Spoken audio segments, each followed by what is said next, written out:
Magandang hapon po mga kamayas, mga ka-Evans. Yan, at tayo bagong labas sa trabaho.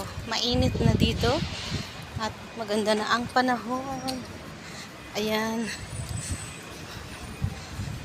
Tayo ngayon ay papupunta ng palengke. Ay, hindi po pala. Ng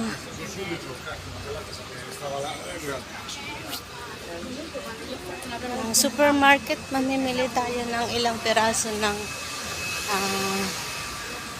ano bang tawag doon? Mga detersibo. Yung mga sabon pala. Ayan. Naglalakad po tayo ngayon. Papunta ako ng isang supermarket.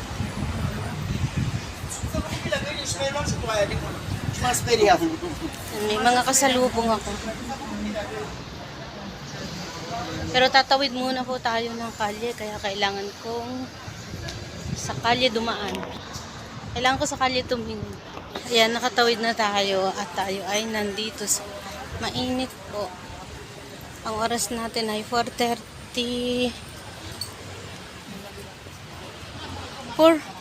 ng hapon. At yan, lakad-lakad po hanggang sa makarating tayo ng supermarket. Ayan, oily ang mukha ko, katatapos ko lang pong magplancha at lumabas ako ng 4:30. Yan, malapit na tayo sa ating pupuntahan. Tatawid tayo ulit doon sa dulo, hindi naman dulo, pero ayan po, dito po ito sa malapit sa aking trabaho, pero malayo naman po siya sa sakayan ng bus. At yan, yun lang po.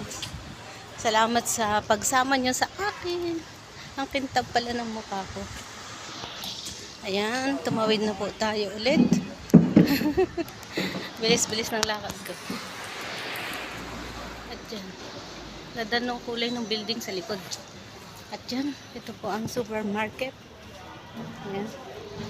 At tayo ay bababa, walang signal dun sa baba, kaya ito. Thank you for watching, guys.